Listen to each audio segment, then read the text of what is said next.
তেজপুৰ আঞ্চলিক ছাত্ৰ সন্থাৰ উদ্যোগত আয়োজিত কীৰ্তি ছাত্ৰ ছাত্ৰীৰ অভিনন্দন অনুষ্ঠানত অংশগ্ৰহণ কৰি তেওঁ কয়, যুগোপযোগী শিক্ষা, দক্ষতা বিকাশ আৰু কেৰিয়াৰ কাউন্সেলিঙৰ ওপৰত অধিক গুৰুত্ব দিব লাগিব। ছাত্ৰ ছাত্ৰীসকলক উদ্দেশ্যি মাত্ৰ এটা কথা ক'ব পাৰোঁ যে এতিয়াৰ পৰা প্ৰতিযোগিতাৰ আচল দৌৰখন আৰম্ভহে হৈছে। NEP অহাৰ লগে লগে শিক্ষাৰ গোটেই ধাৰণাটো সলনি হৈছে। আমাৰ প্ৰজন্ম, অনুজ প্ৰজন্ম, আমাৰ মা দেউতাৰ প্ৰজন্ম, ইয়াত উপস্থিত থকা শিক্ষাগুৰুসকল সকলোৱে জীৱনত আমি এবাৰ হ'লেও ঘৰত হওক, স্কুলত হওক এই কথাটো পাতিছোঁ, এই বিতৰ্কত ভাগ লৈছোঁ। আৰু যিখিনি সময়ত আমি আৰ্টছত পঢ়া ল'ৰা ছোৱালী বেছি চোকা নে ছায়েন্সত পঢ়া ল'ৰা ছোৱালী বেছি চোকা পাৰ্থক্য কৰি থাকিলোঁ, সেইখিনি সময়ত দেশত নতুন শিক্ষানীতি আহি গ'ল। সাধাৰণ শ্ৰেণী বিভাজনবোৰ নোহোৱা কৰি উচ্চ শিক্ষাক একাকাৰ কৰি আগবঢ়াই লৈ যাব লাগে। গৱেষণামূলক পাঠ্যক্ৰমৰ ওপৰত, বৃত্তিমূলক পাঠ্যক্ৰমৰ ওপৰত বেছি জোৰ দিয়াৰ কথা কৈছে।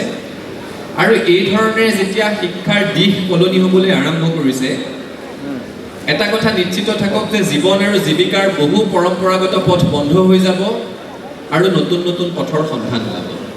তেজপুৰত সদৌ অসম ছাত্ৰ সন্থাৰ সভাপতি উৎপল শৰ্মাই কয়, অসমৰ নিবনুৱা সমস্যাৰ সমাধান কেৱল চৰকাৰী চাকৰিৰে সম্ভৱ নহয়। অসমত যিমান নিবনুৱা আছে, যি দলৰে চৰকাৰ নাহক কিয়, চৰকাৰী চাকৰিৰে সৈতে নিবনুৱাৰ সংস্থাপন সম্ভৱপৰ নহয়। তেওঁ প্ৰতিখন হাইস্কুল, উচ্চতৰ মাধ্যমিক বিদ্যালয় আৰু মহাবিদ্যালয়ত কেৰিয়াৰ কাউন্সেলিং চেল স্থাপনৰ দাবী জনায়। লগতে বিশ্ববিদ্যালয়সমূহত বজাৰৰ চাহিদা অনুসৰি পাঠ্যক্ৰম প্ৰৱৰ্তন, ইণ্ডাষ্ট্ৰী একাডেমিয়া সংযোগ শক্তিশালীকৰণ আৰু শিক্ষাৰ ব্যয় হ্ৰাসৰ বাবে চৰকাৰক পদক্ষেপ ল'বলৈ আহ্বান জনায়। আৰু বিশেষকৈ ৰাষ্ট্ৰীয় শিক্ষানীতি অহাৰ পাছত শিক্ষাৰ গোটেই ধাৰাটো সলনি হৈছে। কোনবোৰ বিষয়ত পঢ়া শুনা কৰিলেনো, কোনবোৰ বিষয়ত ডিগ্ৰী থাকিলেনো ভৱিষ্যতে একোজন ডিগ্ৰীধাৰী নিবনুৱা হ'ব নালাগিব, সংস্থাপনৰ বাট মুকলি হ'ব, সেই কথাটো মেট্ৰিক পাছ কৰাৰ পাছতেই ল'ৰা ছোৱালীক তাৰ অভিভাৱকত্ব, তাৰ দিশ নিৰ্দেশনা এটা দিয়াৰ প্ৰয়োজন আছে। আৰু সেই দায়িত্বটো কেৱল অভিভাৱকৰ ওপৰত দি থৈ দিলে উচিত নহ'ব। সেইকাৰণে ছাত্ৰ সন্থাই দাবী কৰিছোঁ যে অসমৰ প্ৰতিখন মহাবিদ্যালয়ত, প্ৰতিখন হায়াৰ ছেকেণ্ডেৰী স্কুলত, প্ৰতিখন হাইস্কুলত এটা ডেডিকেটেড কেৰিয়াৰ কাউন্সেলিং চেল লাগে। ল'ৰা ছোৱালীৰ ভৱিষ্যতটো কি ধৰণেৰে গঢ়িব, কোনবোৰ বিষয়ত পঢ়া শুনা কৰিলে সংস্থাপনৰ বাট মুকলি হ'ব, সেই কথাবোৰ যদি ছাত্ৰ ছাত্ৰীক সেই সময়তে দেখুৱাই দিয়া নাযায়, তেতিয়াহ'লে ভৱিষ্যতে তেওঁলোকৰ ওপৰত তাৰ বিৰূপ প্ৰভাৱ পৰিব।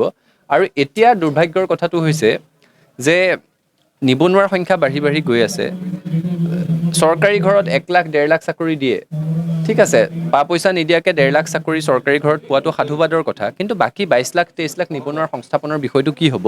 সেইকাৰণে সদৌ অসম ছাত্ৰ সন্থাই কৈছোঁ যে স্বাৱলম্বিতাৰ দিশত আমাৰ নতুন চাম যুৱক যুৱতীক আগবঢ়াই লৈ যাবলৈ চৰকাৰে পৰিকল্পিত আঁচনি ল'ব লাগে।